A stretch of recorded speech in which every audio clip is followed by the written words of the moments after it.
Afternoon, mayong udto kaninyong tanan. So ni ako yung mga cuttings sa Ficus nana. Ang mga cuttings na ito ay gagawin kong bonsai. Ito ay mga material cuttings pa lang. So siguro sa mga 10 years from now, ito ay maganda na at malaki na ang kanyang mga puno. Katulad yan. So kailangan ilagay ito sa mga malalaking bato. Ito, kuhan pa lang to. Training pot pa lang ito sila.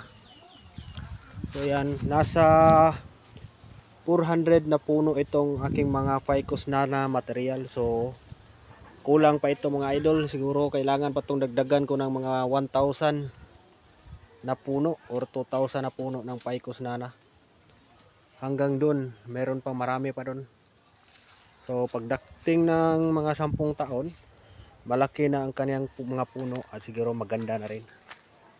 Maganda na tingnan. So matagal ang proseso sa pagbonsai mga idol. Yan. Ito, purma na to mga bonsai na to. Matagal na to, 5 years na to dito sa akin.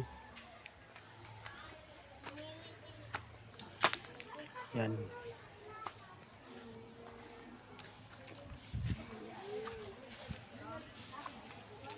Maganda.